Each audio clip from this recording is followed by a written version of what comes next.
Hi, my name is Mama Marlene. I am the founder of Parenting 2.0 and the president of the educational nonprofit, The Global Presence. And we are so very excited to be interviewing today our 2020 Global Presence Humanitarian Award recipient, social entrepreneur, and World Health Innovation Summit founder, Gareth Presch. Welcome, Gareth.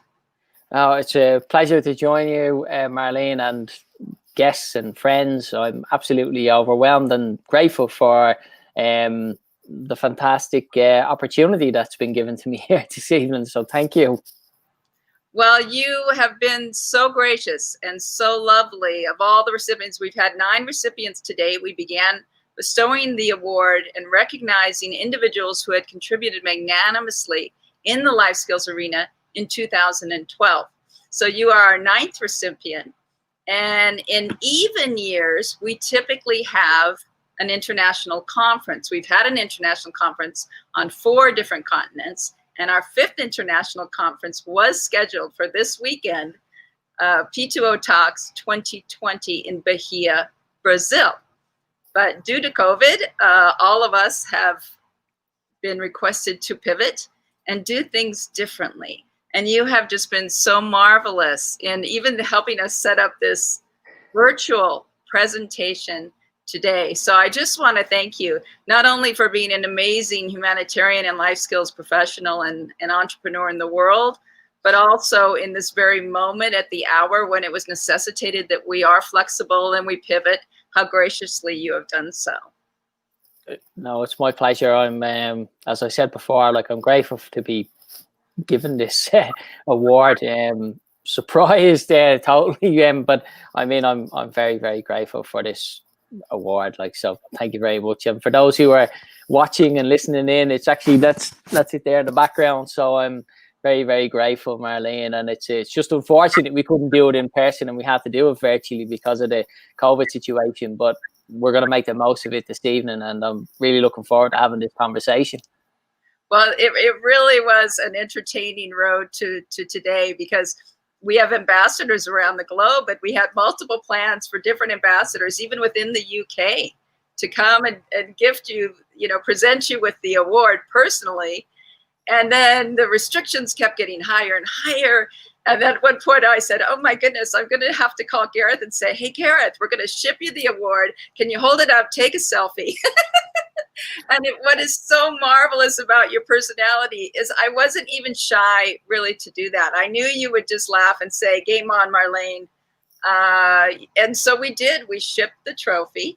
And go ahead, if you will, Gareth, go ahead and pick it up. And yeah, well, I picked the trophy up in town in where we have our office in there, and literally just I said to myself on my way home, I'll stop and see if I can get a photograph at the castle, Carlisle Castle, where we live, and pulled up outside, and CBeebies, which is the children's BBC network, was filming there at the time.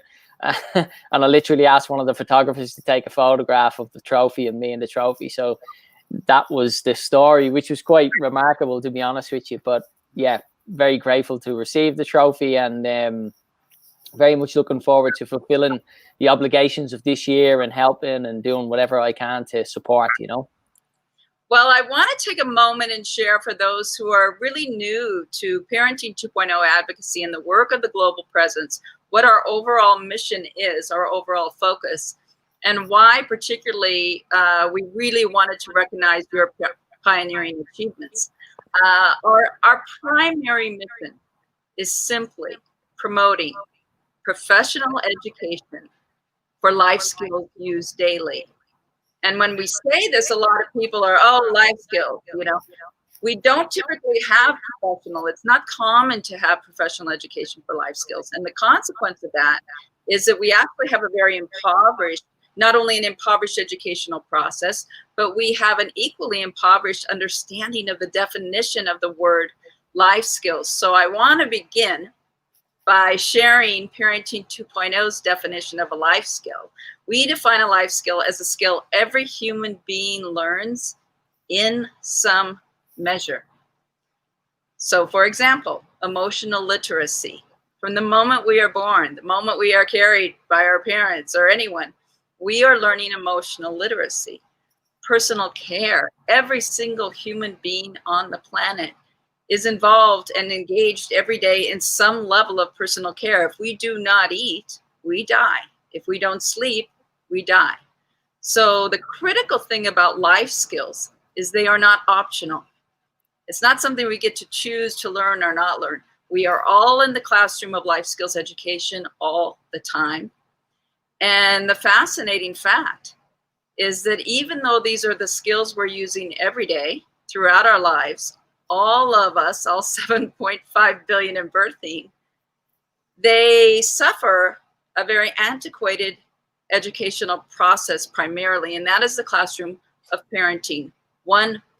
Normally, if you want to learn a skill, take any skill you want to learn.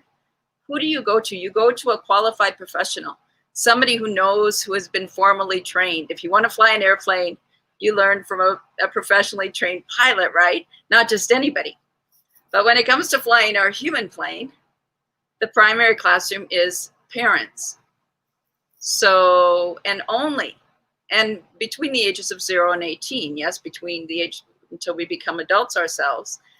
And only typically if we suffer some type of crises do we further our education as adults. And let me give one very common example.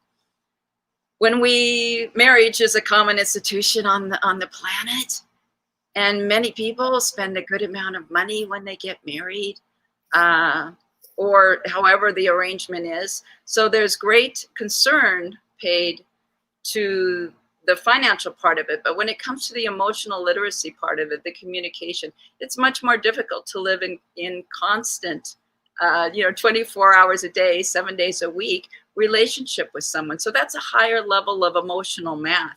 And yet how many go and improve and elevate their emotional literacy competencies when they get married or prior to getting married? We typically do not. We wait until what happens? There's some kind of crisis or conflict, and then we go to therapy to elevate our skills. Or if it's not formal therapies, depending on the country you're in, right?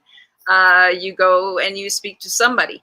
But the main point is that we do not endeavor to elevate them until a crisis strikes. And then we consult someone for advice on how to resolve the crises. So what we are about at Parenting 2.0 is to say, we know we are working on these skills every single day. So how about we embrace the wisdom of third-party professionals before crises strikes? How about we simply respect that these are the most critical skills? They are core to individuals thriving, they are core to communities thriving, and they are core to humanity thriving. So that is our basic foundation and our platform. And again, we are so honored to recognize you and your pioneering achievements in the arena of personal care and well-being. And if you will, please, Gareth, share you yourself. You started more on the crisis with the healthcare industry, yes? What inspired you to make the transition from being more on the crises end to being on the proactive, to really recognizing that it was a wise decision to invest proactively in personal care and well-being? Yeah, I suppose it really goes back to the people I worked with. I've been really fortunate, I have to say, Professor John Bonner I worked with, as he was the chairman of the National Haemophilia Council and was just an unbelievable mentor, life coach for me. And really I learned about measuring impact. That was what we were constantly doing in the service that we were providing through haemophilia, which was, around, unfortunately, in the 70s and 80s, people will be aware of, the contaminated blood product scandal. And what came out of that was, the Irish Health Service put their hand up and said, look, we need to make sure that this never happened again. And effectively, my job was to make sure that never happened again. And I ran the National Haemophilia Council as the chief officer.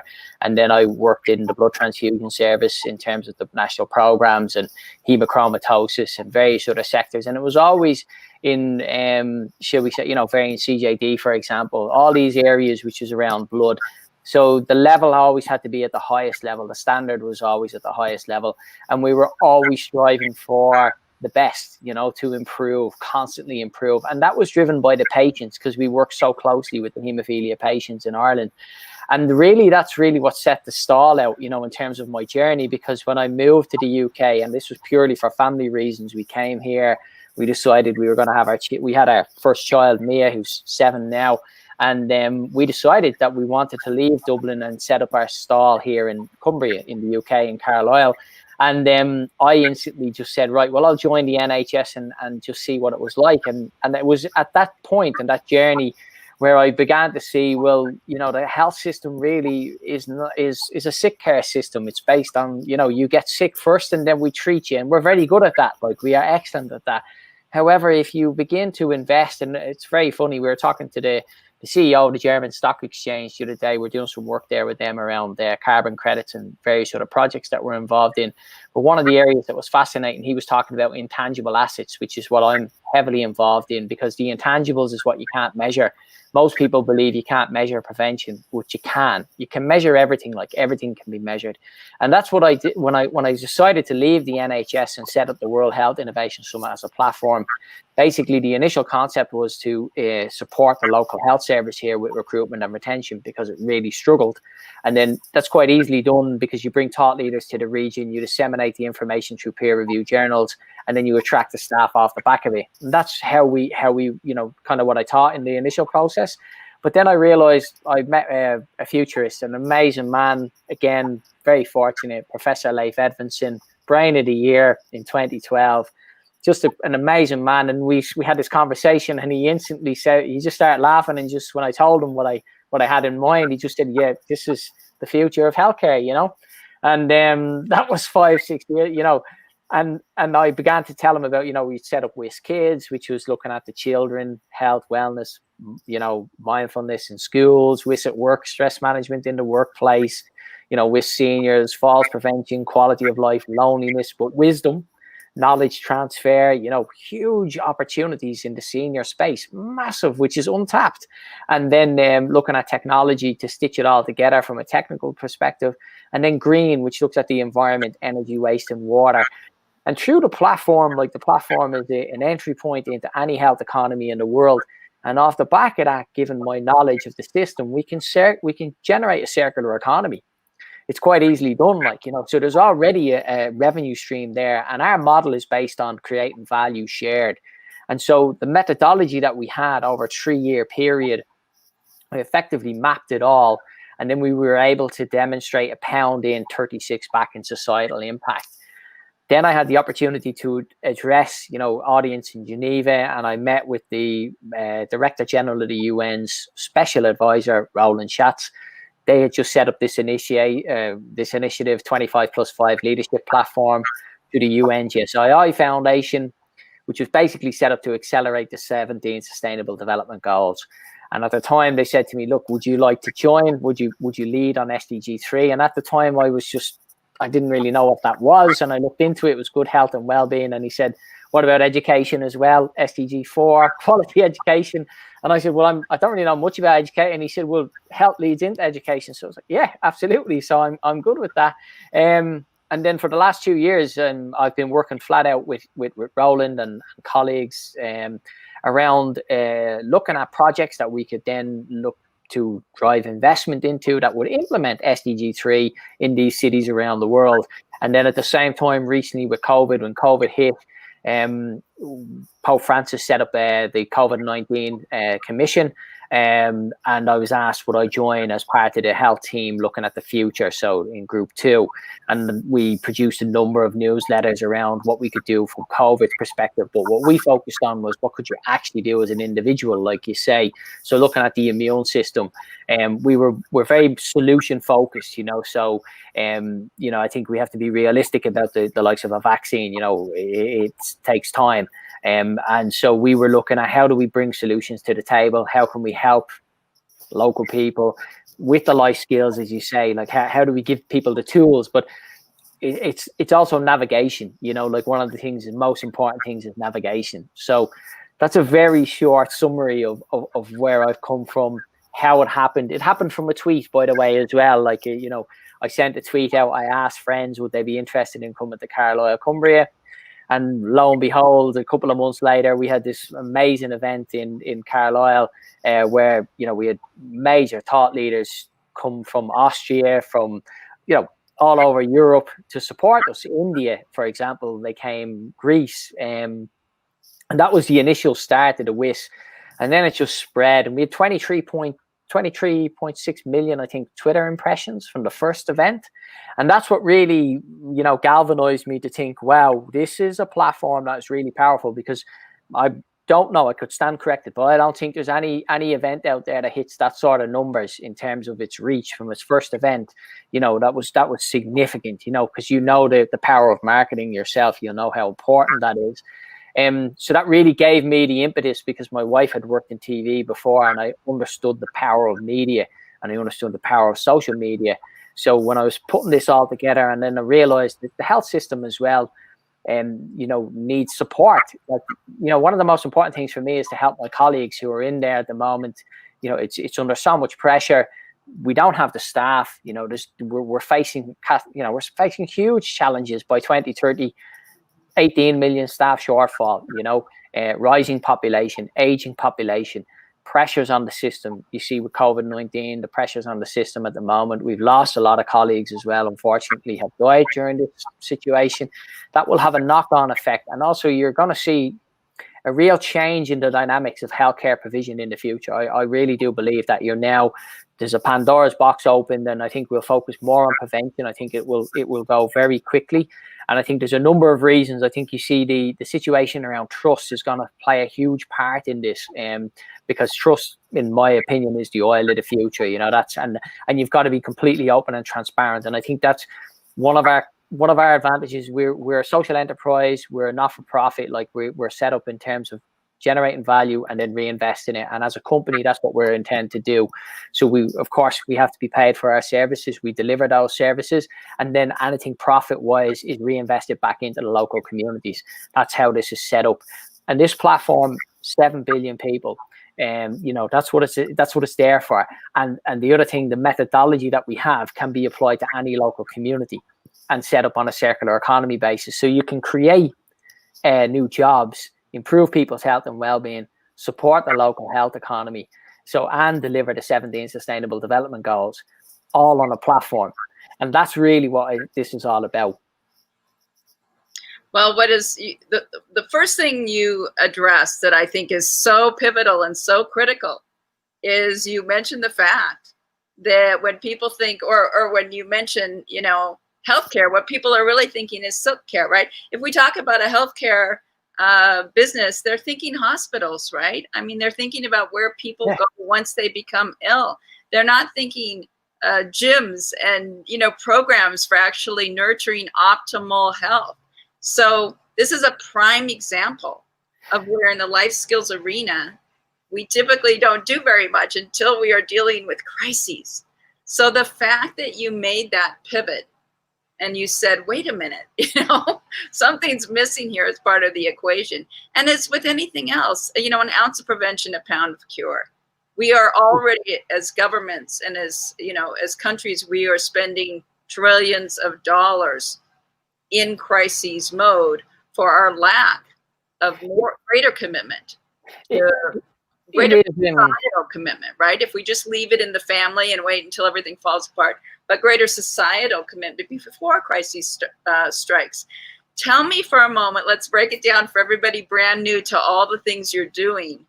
And I do want to transition after this into discussing this United Nations Sustainable Development Goals and how, you know, they factor in for everyone. But tell me, first of all, give me an example of a few of the programs you have developed. And actually, I know them, so we're doing it for everyone else. But for example, with kids, with seniors, what exactly have you started in your community that can be replicated in communities around the globe? Yeah, absolutely. But before I say that, I think one of the things I just wanted to touch on, because you mentioned it earlier on, was the life skills around birth, and then the importance of the release of oxytocin in the brain, which is crucial when someone's born. So this is skin to skin for those listening. And this has a profound effect on our emotional intelligence as we grow older. And one of our initial programs is a pregnancy wellbeing program that we have with the International Foundation of Wellbeing and Pregnancy, which is with Dr. Raja Gangapati. That's one of the programs that we have developed. So that gives you an example of how what we look at in terms of solution focused. So, and then with our WIS Kids, well, the WIS Kids started really after the first event, came up. We had this first event, which was fantastic. And then all of a sudden it was like, well, what do we do next? So I was like, well, we can't just have an event. It has to be something that's tangible. Like that's where I came up with these pillars. And then, so like WIS Kids was just a straightforward, I went across to my daughter's school. I asked the head teacher, would they be interested in developing a program with us?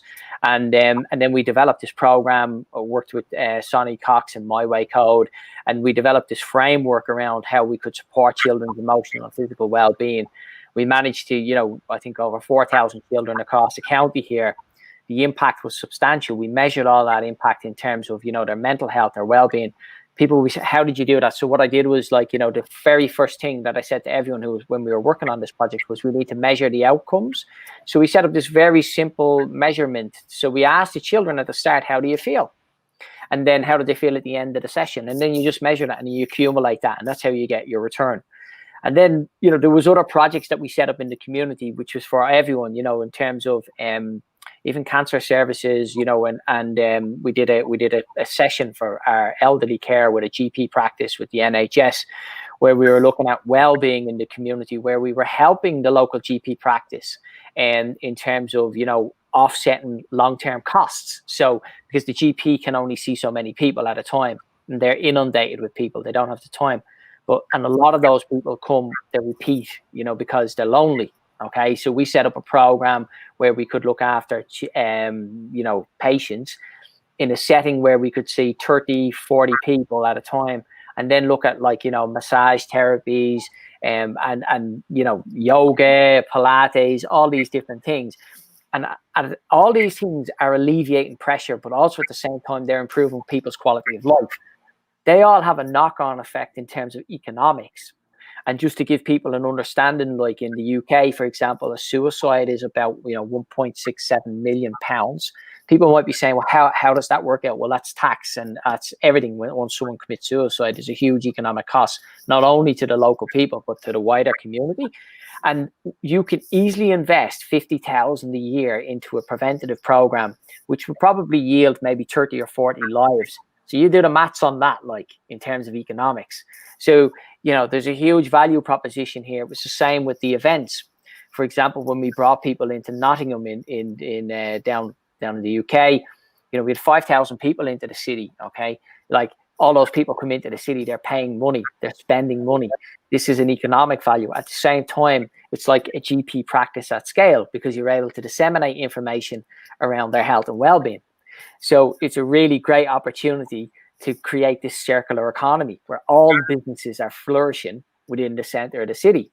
So that's just a bit of an insight. We have other programs. You see our WIS Talks, which focuses around health literacy. So what we're trying to do is bridge gaps, go into situations, create trust within communities so that we're able to build our portfolio up and eventually then be able to, create a value proposition where we then generate the income streams where people support us, they buy our services, they buy our products off the platform.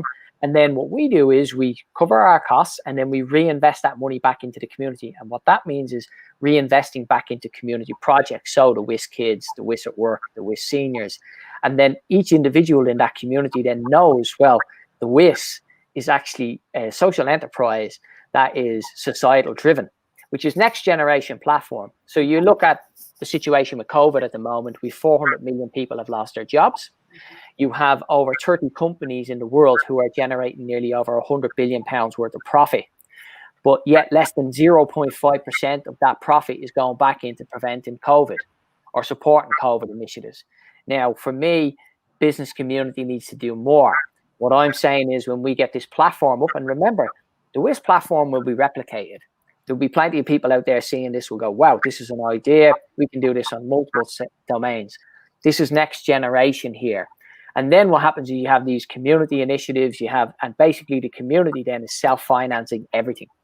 And then, but it's on a circular economy because it keeps growing. You see what I mean? So when the profits come in, you reinvest it back. The more you give, the more you get. And the beauty about this is you can pretty much solve most of your financial problems and economic growth and sustainable jobs. The other thing is the jobs that we create are purpose-driven jobs, which is what people want. So you're giving people opportunities to work in spaces, which is preventative medicine, which is what we need. And at the same time, you're able to support the current system, because we will still, we will always need what we have at the moment, but we need something else. Because our population is growing, and you see, we are unprepared. We don't have that community structure. That's what's lacking with the COVID situation. It shows how vulnerable we are. We need a structure like the WIS that is held, it's trusted, it has its ethics, it has its values, and also it's quality driven. And that is so important, you know what I mean, in terms of what we want to achieve. Absolutely. The fact that you prioritize statistics and actually tracking your success in the mathematical manner you do is really so very critical. Will you speak for a moment additionally about, you touched on the topic of opportunity costs. Mm-hmm. It's not just that we're preventing the expenses of crises or illness, but when we have crises, there's a lost opportunity additionally, and that very often is not factored in. Well, can I just put it this way? For example, if you look at cancers in the world, which is rising and continuously, forecasted to rise over the next, 10, 20 years, we're going to have millions of more deaths forecasted. Unfortunately, with COVID, it's really knocked us back significantly because we've had a lot of elective surgeries. 28 million elective surgeries worldwide have been delayed. Okay. Now, the knock-on effect in terms of NCDs, non-communicable diseases, is just unbelievable. It's going to cause us, for the next 12 months, 24 months, we're going to have a lot of deaths. But the opportunity cost in terms of investing into prevention now would offset a lot of that. And what I mean by that is, if we start helping people and investing in people's health and well-being in the community settings through these pillars, you will stop those conditions developing, obesity, diabetes. All these things can be stopped just simply by, introducing pregnancy programs. Within 2 generations, once the pregnancy program is up and running, you will see a profound effect. And the opportunity cost that you mentioned. So how do you come to opportunity costs? Well, you talked at the start, the health economies worldwide is about $8 trillion a year is spent on healthcare. In the wellness sector, it's about $4 to $5 trillion. That's 12 to 13 trillion dollars there. Okay. Now, what we've already demonstrated is £1 in, 36 back. Your opportunity is those numbers, 12, 13 by 36, which is how you create your value proposition, which is how you create millions of new jobs. And these are jobs that we need. Okay. And the other beauty about this is the finances is already there. Investors are looking, how do we invest in large projects? We know that they're also looking for green projects. They're looking for, these sort of projects. So really and that's the work with the UNGSII Foundation at the moment. I've spent 2 years stacking projects. And what that means is, basically preparing projects, so we've got a lot of projects prepared, and then we look to invest in them. You stack them up, you put them together, and you say to the investors, would you like to put money into this? Once they do, then we set them up, because the need is huge. I mean, the need is, yourself, there's so many problems, challenges in the world. Infrastructure, for example, 70% of infrastructure hasn't even been built by 2050 that we need. 70%. Think of that for an opportunity. Huge opportunities there. So, there's a lot of jobs that we can create. We just need the will. It's all about leadership, really. I mean, that's really the most important thing here, is about the leadership. We've got and also and really, to have that leadership, we really need the education, because we have these companies, they're making money, but as you said, they are reinvesting such a small portion into their communities. And what I love about your work and the foundation is how you are demonstrating that, in fact, to invest greater resources into your community does in fact help you. It just increases your everyone, well. everyone needs, yeah, it's education. Everyone needs to understand that we are the investors. So when people say, who are the investors? We are the investors. What do I mean by that? We are the ones who buy the products. Okay. So remember, we are the ones who decide where the money goes. Okay. So now, for example, if people start supporting our activities and we start, that's how we're all stakeholders here. And that's what happens. If you look at brands, like if you look at a Tesla, if you look at a Sony, if you look at a Microsoft, whatever they may be, it's based on their brand and their following. That's how their investment trail is built up.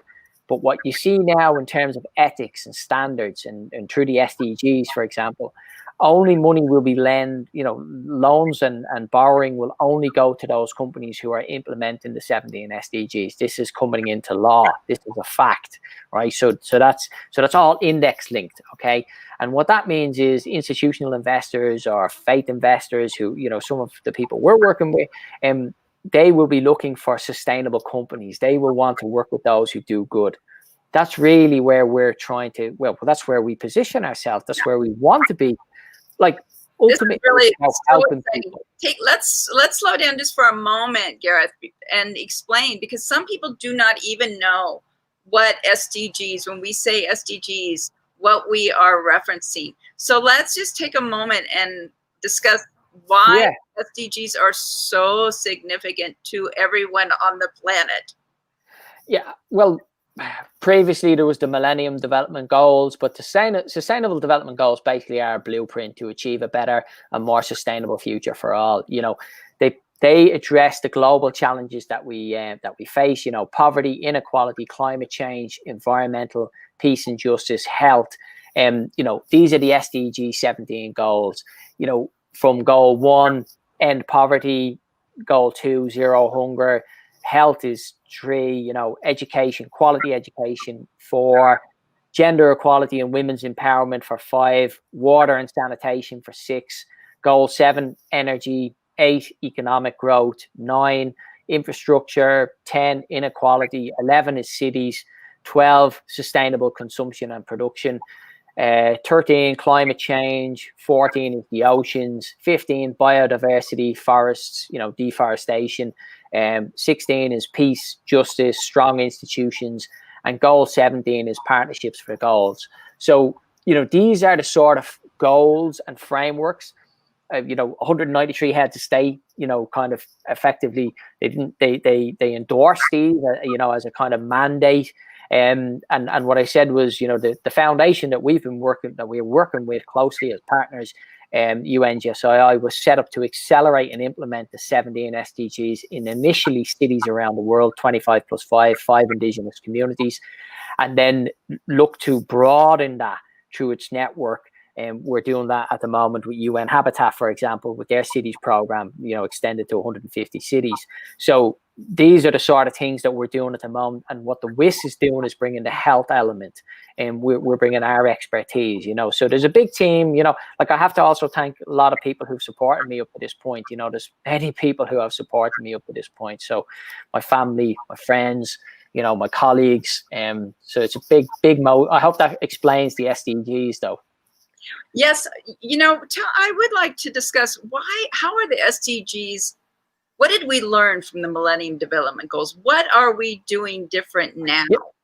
So that, because they sound so huge, right? Oh, that sounds great, pie in the sky, right?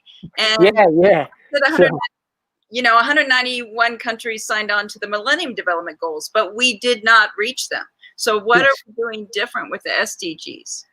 So that's, you've just answered it. So what have we learned? So what we learned was that we didn't achieve them.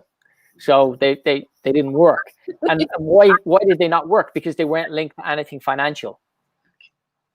And so what Michael and Roland and Kofi Annan and others decided was, well, that this has to happen.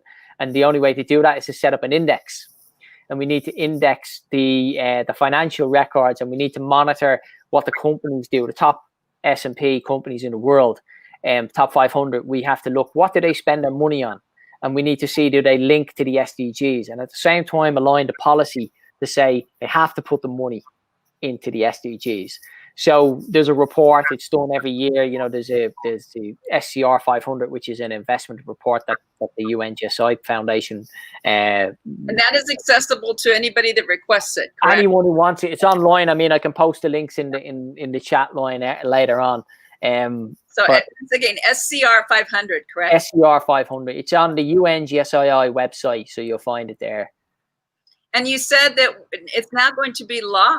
That's me. It is, yeah. It's in law. It's in statute, so it's got to be like. So the companies have to do that. And the other side of it is, you know, when you look at, there's a lot of investment, and you'll see a lot of work coming from the Christian, you know, from the faith groups, and so the faiths are going to invest. They've already said they're going to align to the SDGs, which is the 17 Sustainable Development Goals. So faith invest in other partners, other people that we know. They're going to align their mandates towards that, and that's very much, you see that the words coming from Pope Francis and others who are leading in this space in terms of, you know, we need a green agenda. We need to look after our planet. We need to, you know, One Health is part of our mandate as well in terms of planetary health, which is, you know, you've got to look after the water. Look at the plastic pollutions, microplastics. It ends up on our food. It ends up in our lungs, causes us all sorts of health problems. Air pollution, millions of deaths, over 6 million deaths per year linked to air pollution. 500,000 premature baby deaths linked to air pollution. 500,000 a year. So this will give you an understanding of how big these problems are from a health perspective. And what we're doing at the moment is trying to align all those, have a strategic plan in terms of looking at the different variables around the world that contribute to these 17 goals. And a lot of them, one of the key things that cuts through everything, of course, education is a key one, but health goes through every single SDG, every single one of them. And so you can apply the methodologies and the frameworks that we've developed to all these SDGs. So that's the plan. You know, I worked with I was introduced to the Millennium Development Goals back in, I want to say 2005, maybe 2003, by my eldest daughter. She was at her first year in college. And I was in shock that 191 countries had agreed to the eight goals. I mean, we couldn't get our city council to agree on anything. So I was so impressed. And the goals are very much, they've been expanded now with the 17 Sustainable Development Goals, but really very consistent. And one of them was, but I did ask myself, I said, oh my goodness, you know, what does one person do, right? This sounds so, how do I contribute? But I learned the statistic that the equivalent, the one thing that really grabbed me in was when I learned that the equivalent of 7 jumbo jets of children were dying every day, under the age of 5, were dying every day from malaria. When I heard that, I mean, you never read about that. You wouldn't read about that in your morning paper. I was like, how can this statistic be true? Why isn't everybody talking about this? And I researched it and I learned it was true. And then it was, well, what can one person do? What can I do? I did research it and find out that long-lasting insecticide-treated bed nets were a very important tool in the battle against malaria while they were working to develop vaccines, which are still in the works. But we started in San Diego. I created an event which is called the Mother's Day Fancy Dress Swim, and we simply decided the day before Mother's Day that we would dress up in our dresses and go into the ocean. We knew it would be a little bit sensational, but that was the point. We wanted to get people's attention. Yeah. And we raised monies for the Against Malaria Foundation. And consistently, we ended up on the front page of the paper. So we really educated thousands about malaria while simultaneously raising money. And this is just a small group of women. You know, we were rarely more than 50. We just had our 12th year this year. But what is so beautiful, I think, about human beings and our human design is people really love to help others. That we know that when people volunteer, they actually live longer, they're happier. So it's in our human design. And I think the biggest barrier a lot of times is people just don't know what to do. They see these big problems and they don't know how to become a part of the solution. And what I really love about your model is how it really involves the community in being part of the solution, while simultaneously you are really putting into tangible form statistics how this is beneficial, and putting the pressure on businesses just simply really by shining a bright light on them mostly, right? We're going to tell people what you're doing. Yeah, I mean, it also, you're absolutely right. I just wanted to say, like, you know, the whole model and the framework needs to change, you know, because let's just say Africa, for example, you know, look, Africa has, you know, its own people, its own, they have plenty of resources and they will solve their own problems. Like, they just need help. We can share our wisdom. They don't want to make the same mistakes we made, you know. And I thoroughly expect Africa and South Asia and, you know, and South America to be able to learn from our mistakes. And this is one of the things we need to share. Like, we, you know, and nobody wants, you know, my community, I want to help my community. You talk about the, you know, we've had floods here in the past where people were flooded out of their house. The first thing I do is just go and try and help. Like, you know, it's just a natural instinct to try and help people. And that's what we have. And we have that in spades. But what we need to do is, like, also give people tools, like, you know, so we don't, you know, charitable organizations, you know, as well. Like, yes, charity is all good, but we need to create business models that give people purpose. And it's not just about, I mean, there's far more important things in life than just money, like, you know, wisdom, knowledge, you know, mentoring, you know, life skills, as you say. These are things that you just can't buy. Like, you know, this takes time to evolve and develop. But the other thing is that you can certainly share that, you know, and give that insight to people. And, you know, if you can do that, and we can accelerate that process. Like, if you, for example, there's no competition in, like, competition is good, but think about it, if you work collectively, and I always have this very simply an analogy that I use. You know, you put two coffee shops beside each other, okay? And if they're in competition with each other, they're basically going to trip each other up, right? Basically, they're going to fight with each other. However, if you could join forces, like, you'll actually sell more coffee. Like, this is the reality of it, like, you know? So, I mean, it's just using our heads, like, you know, it's just basically, let's look at solutions. Solutions are there, you know. Also, when I, you know, from the healthcare perspective, like, you know, working in silos just does not work. We really need to break down the barriers, you know, in terms of accelerating, you know, solutions around disease management and that. We have so much research, you know, in terms of the preventative side of things. We have masses of information amassed, you know, it's all there. The evidence is there. Let's go do it, like, you know. So that's really what we need to do, you know. It's just get moving. Let's start bringing the solutions, you know. And it's down to the appetite. That's all it is. It's really down to the appetite. Who wants to do it? And courageous individuals like yourself, because when you're out there pioneering, you're trailblazing. Yes, the resources are there, the information's there, but that commitment to connectivity, that commitment really takes a lot of courage, and that you have in spades. As you know, it's sort of like coming to the middle of a river. It rather consumes you. It's so much bigger than you. And so the beautiful thing, it does also simultaneously carry you along. And as you were beautifully describing with your very first, all these people came in, right? Which is really what flow attracts. You commit, you courageously go forward, and you attract the same.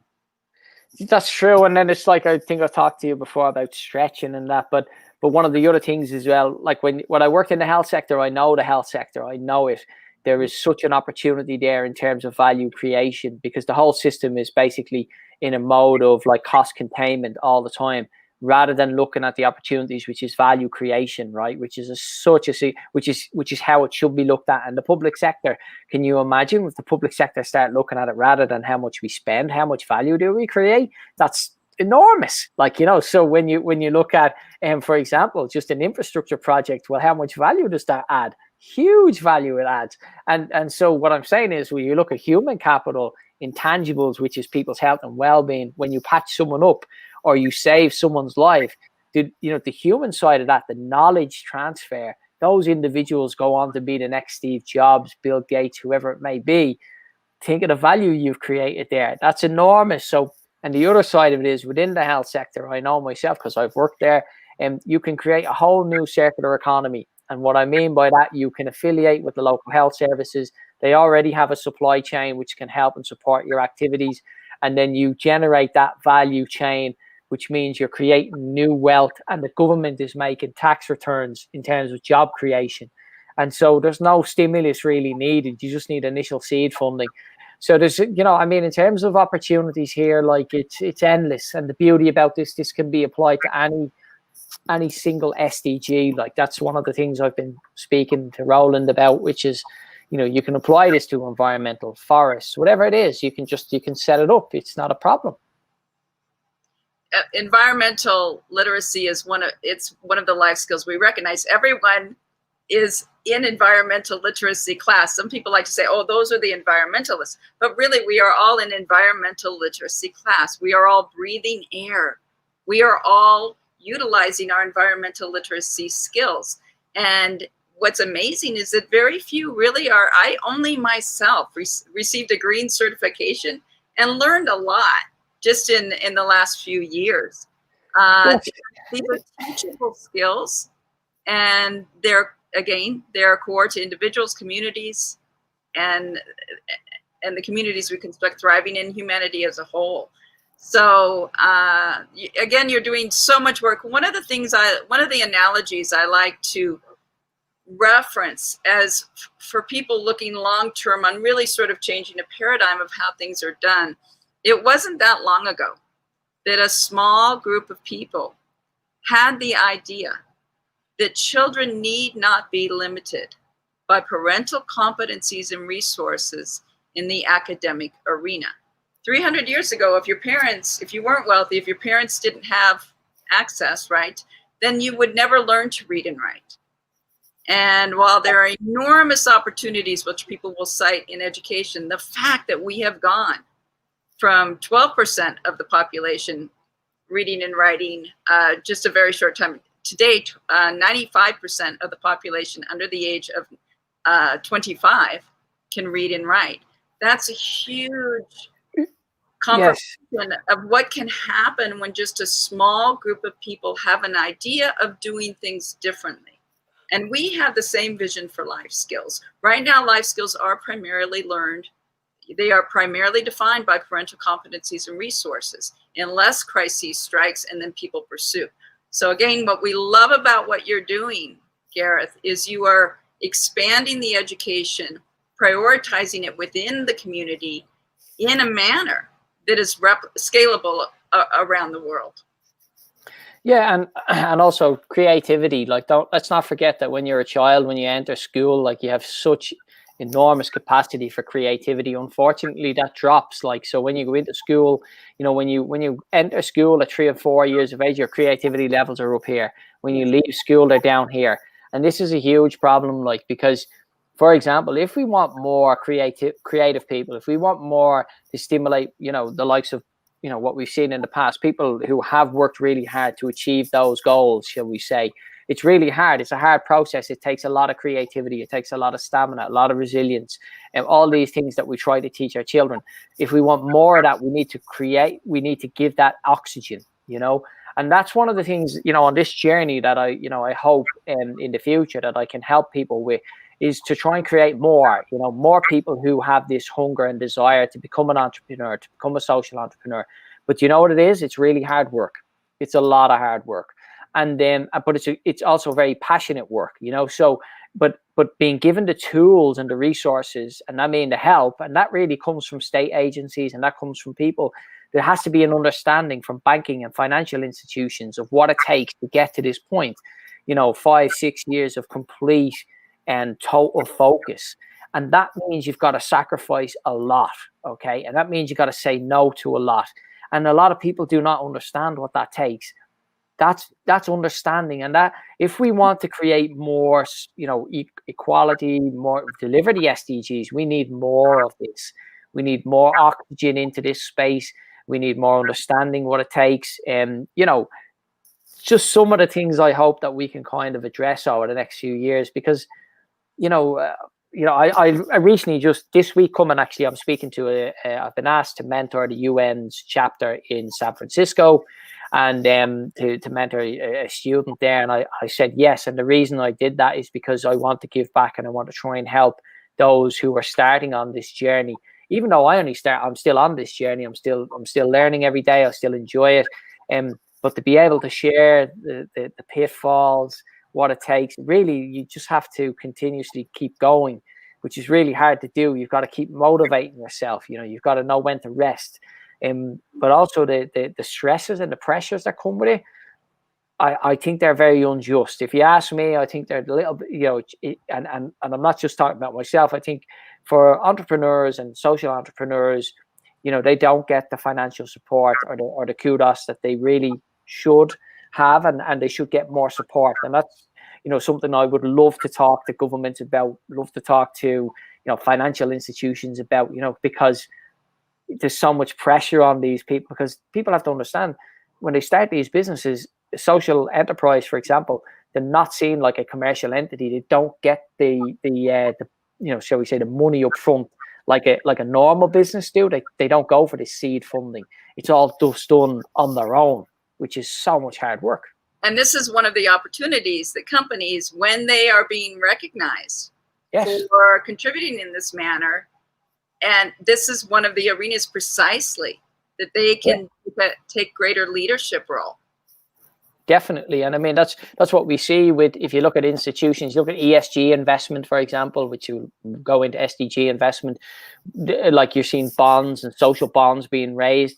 In the past, there was no one taking these offers up. Now we're seeing a big pivot, because the future of business will be aligned to societal value, societal impact. People realize if you do good, you get good. And what we've managed with that index I was talking about, the SCR 500, and some of the reports off the back of it, that you can, if you invest in companies that do good, these are not necessarily just blue chip companies, because some of them, the likes of, there's Bosch, there's some big German companies doing really well there. By the way, carbon neutral, a lot of companies have targets 2050. The target is 2030. Okay, the target is 2030, not 2050. Bosch are carbon neutral now. Okay, their CEO said we are going to be carbon neutral by 2020, and his board said that can't be done. And he said, come back to me in a month, and it needs to be done. And they are actually carbon neutral last year. This is typical of these companies, some good companies like Bosch. They didn't want to talk about this, but they are actually carbon neutral. So they're the sort of companies that we need to embrace, Absolutely. And again, just to repeat, the SCR 500, it's such a fabulous report. I think it really helps reframe for so many people that are thinking, going this direction is not maybe the wise thing to do. It really opens your eyes and really tells you the great things that are happening, and really permits people to lead the change, right? It's easy if we just sit back and wait until it's popular, but the people who are really going to benefit the most are the ones who early adoption. Yeah. Who's really going to benefit from this is the countries who move first on this. And that's where I think, because there's great need in Africa will probably lead this transformation. Remember, Africa is very wealthy as well in terms of its minerals, in terms of its raising of capital. So there's big opportunities there. And I think you'll see some of the smaller nations, I would imagine UAE, I would imagine the Middle East as well, will probably move very quickly on this space in terms of looking at it from an opportunity perspective. But I think COVID will bring a lot of challenges in terms of governments looking at how do we retain our assets, and our assets are our brain drain. So from the healthcare perspective, in the US, for example, you would have attracted staff from all over the world. But I think you're going to find in the new world and new economy, your Filipino nurses or your nurses from Africa or South America, they will be encouraged to stay local. And the governments will find the resources and the investments to keep them local. And I think that'll become a challenge for, developed nations to attract staff. They'll have to put a lot of investment into soft skills, values driven. And that's where the community, should we say, operations comes into play. We'll need to look at a whole new reality in terms of future skills, case, you know, I think 90% of people, 9 out of 10 people, I think in the UK, I read the other day, will need to be reskilled in the next few years because the jobs are going to go through drastic changes. You know, we're going to see different value chains, new business models, new ways of working, and I think this will come quite quickly given what we've seen with COVID. Yes, you know, it's painful for the families losing loved ones, for the families that are homeschooling, that are suffering violence in the home. The burden is not equitable. COVID is disproportionately burdening individuals, and that fact is painful. At the same time, I think when we realize, and I'm one of the individuals who's not highly impacted, I will fully acknowledge that. Although my husband did lose his job. They closed his California offices for the company that's headquartered in London, so he did lose that. But I think it does matter that if when we suffer, and I have had years of my life when I did, when that suffering can be transformed into a greater good, be it for ourselves or for others, it eases the pain of the suffering. You know, if we're sacrificing ourselves for a greater good, not just for nothing to change, right, but for things to really substantively change. We had a lot of problems before, and some things honestly needed to, you know, it's almost like a boil, it needed to burst. Absolutely. I couldn't agree more with you, but I think there's also, you know, as a society, this is human evolution. You know, one of the things I look at, we need to also be conscious of the huge strides that we're making as a society as well, and don't also focus on some of the negative stuff that's happening, because yes, that is there is negative stuff happening and that gets a lot of publicity, but let's also look at what we do good, and we do a lot of good. And I think we've got to focus as well on the fact that we as a society can share that wisdom. We also need that education in terms of our growth, in terms of saying, is this what we really want? Do we want to work as a humanity? You know, do we want to bring society together and look at solution focused projects? Because we certainly have the knowledge and the wisdom and the intellect to do all this. And what sort of society do we want to leave for our children? Because I have 2 young girls, and you know, it's priority for me that we leave something that's sustainable, you know, and something that we can regenerate as well, like whether that be from our soil, our food, our ecosystems. You know, we basically have the knowledge, the technology, the wisdom to do all these things. Look at what we've done. We've put people on the moon. You know what I mean? Like we're pretty smart. Like, so let's just use that intelligence and use it for the greater good. You're absolutely correct. We have done. If I would like to say, if humanity were one child, we would be picking her up in the air, swinging her around, kissing both cheeks, and saying, "Oh my, you have just done so amazing." You know, so many major metrics, whether it's poverty, infant mortality. So many major metrics have improved over the past 200 years. So, and that doesn't make the news very much, right? You're spot on. So the news tends to focus on crises. That which bleeds leads.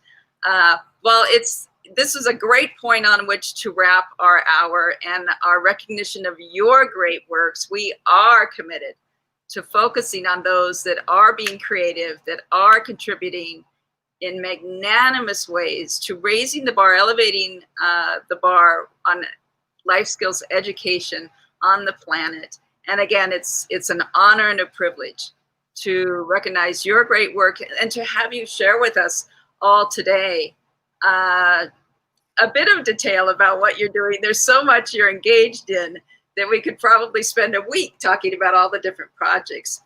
But I hope we have at least, you know, given everybody a little idea as to why we are celebrating you, and we are committed to supporting you, and we are committed to following you as you go forward. No, it's a pleasure. I'm really grateful again. I'll say it again. I just want to thank, thank yourself for for this honor. I'm grateful. You know, I want to thank my friends and my family, my my wife who gives me so much strength. To be honest with you, and then my team, Ken and Sonny and Amir and all the other people who've supported me from day one. You know, since we sent that first tweet out. This is a journey we're on. Let's finish what we set out to do. You know, that's really the key. Health for all. You know, let's make sure that we deliver that. Let's make sure we deliver the SDGs by 2030. And let's make sure we leave something that's, sustainable for our children. Do good, get good. Come in. Exactly.